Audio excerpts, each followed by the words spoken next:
요즘 추미애의 광분하는 모습을 지켜보면요. 자, 진짜 제대로 돌았구나 이런 생각이 듭니다. 오죽했으면 정성호 더불어거수기당의 예결위원장이 추미애가 자꾸 야당 의원하고 시비를 걸고 싸우니까 장관님 정도껏 하세요. 질문 듣고 답해라. 그렇게 좀 해달라고 이런 말을 했습니다. 추미애의 이런 행동들, 여기에 깔려있는 것은 뭘까요? 다른 거 볼 거 아무것도 없다. 국민이 나한테 지랄하거나 뭐 하거나 이런 거 신경 쓸 필요가 없다.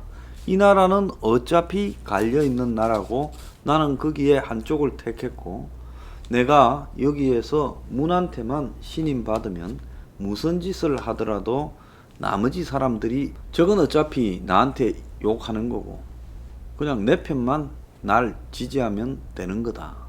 지금 이렇게 생각을 하는 거죠. 추미애는 과거에 이 노무현 때 반대로 돌아가지고 지금 현 여권 내부에서 오랫동안 비주류로 따돌렸어요. 그게 지금 다시 돌아온 추미애한테 이제 일종의 과거의 경험이 트라우마가 된 거예요. 아, 이 충성은 그냥 맹목적으로 가야 되는 거고 그리고 편에 섰으면 자고우면 하지 말고 반대라고 규정하면 무조건 밀어붙여야 된다. 자, 여기서 이제 생각나는 대목이 하나 있습니다. 이 백운규라는 저 장관이 그 원전 담당 과장이 그 원전 중단시켜라는 부분에 대해서 반대되는 의견을 냈다고 너 죽을래? 이랬다지 않습니까? 근데 이 백운규는 정식 공무원 출신도 아니에요. 교수하다가 장관 됐는데 그런 사람 입에서 너 죽을래? 이런 이야기를 과장 공무원한테 했어요. 그 사람도 고시 붙어서 3급, 4급까지 간 사람입니다. 자, 이게 조폭적인 장면이잖아요. 자, 몸을 던져서 한동훈 검사장을 덮쳤던 정진웅 이 검사가 기소됐어요. 기소되면 검사가 직무에 배제돼야 되는데도 불구하고 추가 정준웅이 직무 배제해야 된다라는 이 검찰 내부의 의견에 기소가 적절한지를 조사하겠다고 하고 있습니다. 그리고 공수처장이면 진짜로 이 공수처장만큼은 외형적으로라도 공정한 척 해야 되죠. 그러니까 친문이나 적어도 이런 데서 가깝지 않은 사람을 공수처장에 앉히는 쇼라도 해야 되는데 지금 공수처장 후보가 최강욱이 변호사하던 자가 공수처장 후보가 됩니다. 자, 이렇게 지금 거의 그냥 조폭의 세계로 가고 있어요. 조폭은 남의 체면은 고려하지 않아요. 자기들끼리 내부의 위계와 그 내부의 규율이 더 중요해요. 그리고 무조건 이기면 되는 거예요. 상대편을 밟아서 그냥 나이트클럽에서 쫓아내고 우리가 그 나이트클럽의 운영권을 가지면 된다. 딱 그런 생각밖에 안 가지고 있잖아요. 그리고 남을 쫓아내는데 제일 열심히 움직인 행동대장은 부두목으로 승진시켜준다. 딱 그 조폭의 논리. 그래서 오늘 어떤 기자는 비열한 신세계를 쫓는 정권이다 이랬는데 여기에서 신세계라고 이야기하는 부분 이거는 이제 올더스 헉슬리의 전체주의 사회 멋진 신세계를 이야기하는데 저는 영화 신세계, 조폭영화 신세계 있었잖아요. 요 근래 나온 조폭영화 중에 제일 나았다라는 영화 신세계하고 똑같아. 이런 이야기를 지금 제가 보는 겁니다. 자, 그런데 오늘 조선일보에 악하고 유능한 사람이라는 칼럼이 나왔어요. 처음에는 선하지만 무능한 것 같은 정권이라 봤는데 나중에 악하지만 정치적으로 유능하더라. 무능한 야당에 기대할 수 있나? 이래서 윤석열이한테 이제 사람들이 쏠린다. 뭐 이런 이야기를 하고 있습니다. 오늘 동아일보는요, 트럼프가 닮은 꼴 친문에게 준 위험한 합석 효과. 그러니까 남편 우리 편 이런 부분으로 분명히 양쪽으로 갈라치기 해서 편가르기 전술에서 가장 효율적인 부분만 추구하는 것이 정치다. 그래서 트럼프가 지 주제에 성공했죠. 대통령 한 번 됐고 4년 동안 개판 5분 전으로 행세를 했어요. 미국 대통령으로 보기가 창피할 정도로 했는데도 7,200만 표를 얻었고 떨어졌으니까 대성공했지요. 그래서 2004년에 한 번 더 하겠다는 거 아니에요? 물러나고 나서 저기 뭡니까? 일종의 그 미디어 그룹을 만들어 가지고 뭐 다시 이 편가르기 부분에 열심히 떠들어댄 다음에 4년 뒤에 한 번 더 나와서 또 해먹겠다. 요즘 길거리에 좌파들이 전태일을 팝니다. 근데 전태일이라는 사람이요, 이 살았을 때 장기표 씨가 전태일이 잘 알지 않습니까?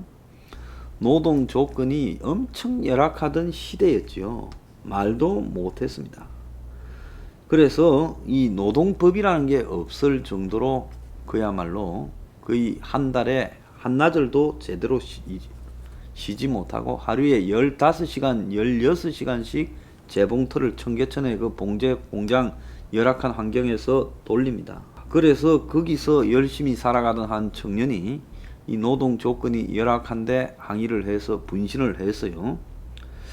자, 그런데 그 전태일을 뜯어먹고 이제는 노동 조건 열악 문제가 아니라 그야말로 그 전태일을 추모하고 숭상하던 자들이 이제 신운동권 귀족이 돼버린 나라가 됐습니다. 자, 그래서 지금 문가리 쪽이 그야말로 어떤 일이든 자신들이 맞거나 옳거나 이기는 쪽으로 돌려버립니다. 라임하고 옵티머스에서 여권 인사가 등장을 해도 돌려버립니다. 심지어 부동산이 폭등해도 전 정권 탓이다고 돌려버립니다. 경제가 망해도요, 경제가 다시 급반등 곧 할 거라고 통계를 조작해서 우깁니다. 자, 우리들 병원이나 명백해 보이는 북한의 이 석유, 정제유, 밀, 무역에 대해서는 그건 아예 그냥 거기에 대해서 언급을 언론에서 못하게 만들음으로써 지금 또 넘어갑니다. 제가 살다 이런 놈 처음 봤고, 버닝썬 같은데 김상교 진술에서 나오듯이 그야말로 윤지호도 데려와가지고 물을 타고 다 사라졌던 김학의 사건도 장자연이도 끌고 와서 지금 물을 탑니다. 그러면서 신부라는 자가 방송에 일종의 탐사 프로를 만들고 있다는 자들이, 그리고 뭐 운동권 시민단체 하는 자들이 모여가지고 자기들이 나라를 움직이는 양 이제 공작을 하는데 앞장섭니다. 정치 공작에 언론과 신부와 시민단체가 하나가 되어서 배후를 이 정권 배후에서 움직이는 실세인 양 떠들고 다닙니다. 언론인 중에 창피한 줄을 몰라요. 홍석현이가 진짜 비오는 밤에, 가을 밤에, 늦가을 밤에 윤석열을 만나가지고 술을 먹고 노래를 불렀다면, 그리고 조선일보 회장이 윤석열을 따로 만났다면 이것도 웃기는 짜장이죠. 그러지 않습니까? 밤에 언론 권력이 이 나라를 주무르는 겁니까? 여기가 무슨 영화 내부자들 이야기예요? 자, 그래서 이 사회가요, 언론도 썩었고 지식인도 썩었고 국가기구들도 다 비굴해지고 비열해져 버렸습니다. 사악함이 판을 치고 있고 누구 하나 이게 아니다라고 말을 하는 사람이 없습니다. 그럼 여기에 지금 다 망가진 보수에서라도 제대로 된 목소리를 내야 될 건데, 이 보수판에 돌아가는 것도 솔직히 무지한 신념이 이제 폭력성으로 전화되고, 그래서 그것들이 지금 괴물화되고 있어요. 트럼프를 둘러싸고 이 보수판에 벌어지고 있는 이 행태, 제가 오죽하면 팔모가지나 모가지를 내꺾게 나하고 1월 20일 날 취임하는 사람이 누구인지 한번 보자. 내 치기가 아니에요. 내가 세상 물정을 알 만큼 알만한 사람인데 치기로 이거 하겠어요? 내 팔모가지를 걸고 내 모가지를 걸더라도 이런 가상의 거짓을 진실인 양 폭력적으로 매도하는 이 집단에 대해 내 경고를 좀 하고 싶었다는 거예요. 그래서 정말로 자신 있는 놈이 나와서 둘이 모가지를 걸고 1월 20일 날 둘 중에 하나를 싹둑 자르고 싶은 충동을 제가 느끼는 겁니다. 그런 정도가 아니고서는 이 사회에 좌도 썩어 문드러졌지만 거기에 대항하는 이 우쪽에서 벌어지고 있는 이 야만도 자 못지않다는 겁니다. 그래서 이게 정화될 가능성이 없어요. 그런 것들을 약을 파는 거짓 약장사, 이 뽕을 파는 뽕쟁이들한테 대중들이 그 뽕에 마취가 돼가지고 중독이 되어가지고 박수를 치고 따라다닙니다. 솔직히 그러다 보니 이 사회에는 지식이나 경륜이나 지혜에 대한 존중이 없어져 버렸어요. 개나 소나 다 지가 전문가예요. 개나 소나 전문적인 정치 용어나 음모론을 언급하면서 아는 척을 하고 지 생각과 다르면 댓글에서부터 쌍욕을 해제깁니다. 그런 자들을요 직접 만나서 한번 보세요. 그런 쌍욕할 만큼의 위인이나 되나요? 눈도 못 맞춘 놈들이 댓글에 숨어서 거짓을 합니다. 그래서 이 SNS가요 그야말로 디지털 전자민주주의를 만들어서 독재가 여론을 조작하는 것을 막아줄 거라고 한 20년 전에는 인터넷 생기고 난 뒤에는 인터넷이 민주주의를 가져올 거라고 다 봤습니다. 20년 뒤에 어찌 됐어요? 인터넷이 독재와 선동의 도구가 되고 야만의 도구가 되어가고 있어요. 그래서 칼은요 의사가 만지면 사람을 살리는 도구가 되고 조폭이 만지면 사람을 죽이는 도구가 되는 거예요. 그런데 대중은 이 전자민주주의를 사람을 죽이는 쪽으로 끌고 가고 있다. 폭력화되는 도구가 돼버린 거예요. 지금 이 나라에 넘쳐나는 대깨문과 숫골 거의 똑같아지고 있어요. 거의 완벽하게 복제되고 있고 이것이 트럼프하고도 똑같습니다. 트럼프하고 대깨문하고 이렇게 닮았는지 몰랐고 한국의 숫골이 미국의 숫골과 똑같아지는지도 또 전 몰랐습니다. 이런 것들이 지배하면요 그 미래는 보나만 합니다. 도둑질 해먹는 게 당연한 거고 먼저 보는 놈이 임자고 조폭요 조폭 다 어리 이야기합니다. 어리. 근데 어리 있는 조폭은 지구상에 한 놈도 없습니다. 우리가요 할리우드 갱 영화를 봐요. 조폭이 어디 어디가 있어요? 같이 그렇게 밥 먹고 가족끼리 친하게 지내다가도 걸리면 당겨버리지 않습니까? 이 세상이 야만의 사회가 되고 있는데요.